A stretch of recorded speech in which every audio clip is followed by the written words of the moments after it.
We spend a lot of time here at the live stream talking about business to consumer type issues, but there's this whole world of business to business. And there's a question that has come up of how do you create success for B2B sales professionals in this industry? Today, we're going to be talking to Rhiannon Bolen, an industry veteran, a true superstar out there, and she's going to share with us some of her thoughts on these issues. This is the Mortgage Banking live stream.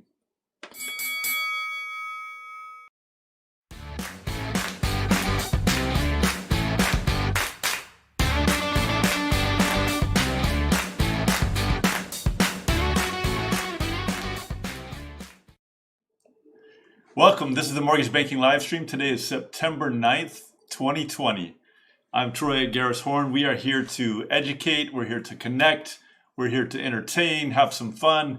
We're going to do a quick business update today, and then we're going to jump right into the special guest that we have today, Rhiannon Bolen. Hope everyone had a great and safe Labor Day. Labor Day, a lot of people don't even think about these things, but Labor Day has been around since 1894, and it was chartered as a tribute to American workers and the role and the strength and prosperity and the well-being of the country. And so that's a perfect backdrop to what we're going to be talking about today with Rhiannon. If you have any questions, you have any topics that you want addressed here on the live stream, shoot me a text, send me an email. If you're watching this through YouTube, my communication emails and phone number right down in the description. And so just send those over to me and we can get your topics onto the air. Couple shouts out as we get started. MBA Annual, October 19th through 21st. All these events are going to be virtual, by the way, as you can expect. MBA Reg Compliance Committee. MBA, as you know, I'm a big fan of the MBA. Reg Compliance is November 9th and 10th. You should check that out, especially if you're on the regulatory compliance side. The Texas MBA, both the TMBA's Mortgage Symposium and Reverse Mortgage Day are November 17th and 18th. And that promises to be a great event. Both of those, again, all this is virtual. And that promises to have a lot of content, a lot of great speakers, good people. And so I encourage you to go out there and check those out. Special thanks to some of our supporters, James Eiley, James at Cross Country. Thank you, James. Sissy Larkin. We had Sissy just on the live stream just recently. Thank you, Sissy, for those kind words. Armand Khorasani. Armand was introduced to me by another supporter, Ellen Thomas Dotier. Thank you guys for the support of the kind words. We do appreciate that. So let's jump in real quick. A business update. The mortgage industry, the housing industry remains strong. There's uncertainties out there on the horizon. People don't really know where things are going to go. Congress, this election year, Congress can't seem to get on the same page. We have a divided Congress. And we have a very contentious election cycle at the presidential level, of course, as well. Mortgage apps, though, are up close to 3% last week, as reported by MBA. And a bit of good news also that loans in forbearance for the 13th straight week the forbearances have gone down as a general number across the portfolios of servicers. So those are all good bits of news. But I will say that there is a lot of consternation right now with regards to what's going to happen on evictions. And the forbearances, of course, loans that are in forbearance, those loans, there are a lot of different things that mortgage companies can do with regards to making those payments and avoiding balloon payments and so on, tacking on numbers to the end and different ways that those issues can be worked out. But for people that are renting, it's a much more complicated story. And so there is a lot of movement, a lot of talk on Capitol Hill and in the administration about what to do with loans, what to do with people that are in rental homes and rental apartments. So all of this provides for some uncertainty. Plus, as you've heard, probably there's been some movement and some lack of movement in connection with the potential for vaccines, and all of this is taking place among the political maelstrom that is going on. I will say that an interesting facet has started to develop where people who in recent years we've been hearing a lot about people wanting to be inside the big metro areas. But there are reports and data coming out now that suggest that, in fact, younger people are starting to think of maybe it's time to head out to some of the burbs instead. So whether it's the ex-burbs or whether it's the smaller suburbs, places where it's not so crowded in the context of coronavirus, COVID-19. And in addition, just the incredible spikes in housing prices, as it turns out, as people have long found prior to now, it just can make a more affordable situation if people are heading out to the suburbs and the outer areas around the cities. So there's some interesting trends there. A couple more things. Chad Gamal. Chad, thank you. It's good to see you here. Adam Sherman. Adam, I appreciate your kind words. Thank you. Jonathan Fowler. Jonathan, I appreciate it. Scott Korskaden. If you guys don't know Scott, Scott is one of those people that you want to know. Thank you, Scott, for the support. We do appreciate it. So today we're going to talk to Rhiannon Bolen, and Rhiannon is, like I mentioned earlier, one of the true superstars in our industry. She's had a lot of different management and leadership roles over time, including it's primarily been in sales, but it's from different angles of the industry, but all tied around the industry in whether it's MI or whether it's the co-ops. Now she's at MCT, one of the premier firms dealing with secondary and hedging. She's very active in the trade associations and the Texas Mortgage Bankers Association. She's one of the stalwarts, the leaders of Texas Women's Mortgage Bankers. And I know she's involved in some charities as well. And I don't know where she finds time to do all this, but true superstar. Rhiannon, welcome, and thank you for joining us today. Thanks, my friend. I appreciate it. I'm excited to be here. So Rhiannon, we've been talking, and we talk a lot about business to consumer type issues on this show. But you deal in B2B. I mean, you're one of the premier firms out there. They go out to lenders, go out to others in the industry, and talk to them about what your firm does. You want to give us a little bit of your background, and then talk to us about how do we create a good environment for B2B sales professionals in this industry? Yeah, no, I appreciate it. I've spent, call it the better part of 21 years or so in primarily focused in a sales role and all in business to business, which is kind of this little carve out because you're right, our industry is so focused on B2C and serving the consumer and finding housing opportunities for borrowers. There's this kind of middle area where there's a lot of us folks that are sitting where we have to interact with other businesses and find opportunities for developing our companies and developing our business and hopefully providing value in some way. And so I've spent most of my career in that space where my interaction has not been with the consumer, but it's been with another business, and we're trying to find value to impart upon another business or what I would call the entity or the enterprise level. So it's kind of a different animal. It's one of those things where you may have to interact with multiple different departments and multiple different people, and you have to build a plan around how you can help your own company create success by either finding an opportunity for the deal, or maybe they're going to buy your software, or maybe it's to an extent mortgage insurance that, well, even that's that was where I spent the first part of my career. While that's even somewhat transactional, it's still as a person in mortgage insurance, you're dealing with another lender, and so it's kind of this like in between space that I think sometimes doesn't get talked about a lot, and it's a really it's an interesting area to be in, I think, and I've always enjoyed it. So for what it's worth, I think it's been a lot of fun, and I've had a good career. So that's awesome. So tell us, especially in a time like now, how does how does a B2B person build a brand, both for your company, and everybody knows MCT, and MCT is a great organization. I've actually been to their San Diego offices, fantastic group of people, wonderful, wonderful office. But how do you build the brand for your company? How do you build a brand for yourself as a business professional?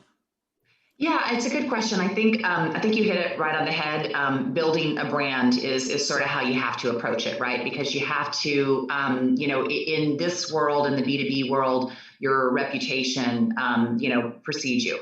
And so, if you're new to this space, like I was 21 years ago, fortunately, I was given opportunities by some great leaders back then, and was able to get into this space. And if I could look back and say, how did I get to where I am today? To your point earlier, how do I find time? A lot of it is I actually ask for opportunity to be involved, right? And so I started out with, early on, volunteering for different things. Could I sit at a table and check people in, or could I? And how do I find opportunities to interact with people that might be future customers, and how do I get to know people? And so I think it kind of starts there, right? There has to be somewhat of a proactive approach. People aren't going to come to you and just offer you opportunities. And so you have to sort of take it upon yourself and be proactive to find ways that you can create visibility for yourself, right?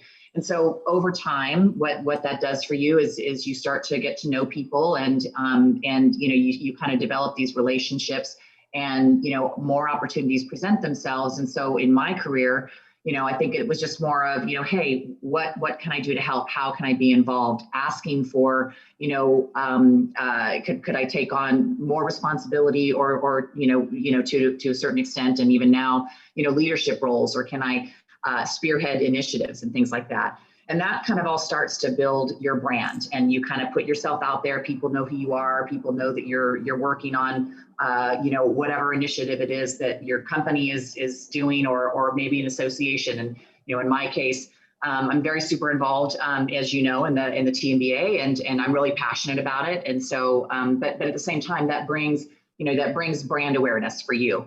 It also kind of does that for your company. So, in times like this, it's a little bit different, because a lot of how we interact as business to business sales professionals, you have to interact a lot around, what's happening with the person's body language, and what happens with, facial expressions. And a lot of those things are, I think, better accomplished when you can be in front of someone sitting in an office, and you can sit down and have a conversation and understand about their business, and figure out where you can help them with challenges that they might have. So in today's, environment, that's a little more challenging. And so you have to, I think, in the B2B world, you have to go beyond, at this point, what you might have a comfort level in doing. And that means, doing virtual meetings where you are face-to-face on camera, and producing videos that you're going to post on social media, and being more active on social media just in general. And that's, just being there every single day, and being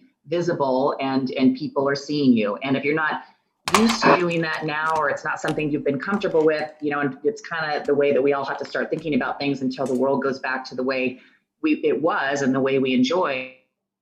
This is kind of how we have to transition in today's world, Yeah, I think there's actually even some opportunity for people who are creative thinkers in this sort of an environment, just because I agree. there's so many people that they just do things the same old way. And, nobody wants this pandemic. But in times like this, I think leadership is bred sometimes, and blossoms. And, I agree. Yeah, and there's a lot that can be done. So if you were the fresh starting Rhiannon Bolen, in this industry as B2B, what are like a couple of things that you would do today to get that career going in this environment? I think the same thing holds true. I think now it's just a matter of you would need to conduct your research, because it's not like associations and things like that are having meetings that you can attend where you can meet people face to face. So I think if you're new to this type of role, the only way that you can gain visibility is if you participate and if you're involved. And so sometimes that means you're going to have to seek out what is happening virtually at our industry. And there's a lot of conferences. I mean, we've done a couple together, and the associations are putting on virtual conferences. Even the city level MBAs are having their virtual events. There was one in Houston today, and I think Dallas has got one coming up pretty soon. So I think you have to, if you're new in this space in today's world, you need to participate in as much of that as you can. And I think the same for external, is also, opportunities internal as well. So if you're at a company and you see an opportunity where you can be creative, or you can bring something that might be new and different to your organization, it would hold true even we weren't in the virtual world, but you gotta speak up and you gotta volunteer. And that's really the only way that you can, make a name for yourself, build your brand, build your reputation, and become, kind of what we're talking about here, which is that sort of, sales professional in this space. Yeah, that makes a lot of sense. So let's flip to a slightly different angle, because I know I think you travel a lot still, although maybe not as much in this pandemic. Yeah, sort of, not definitely not right? near what I used to do. Right, but you have for a long time. You have children, you have a loving husband, also in the industry, by the way, and he travels some too, I think. How do you fit all of that together so that you have a nice work-life balance, so that you can have success not only in your career, which everybody loves, not only in your associations and your charities that you do work in, but also at home?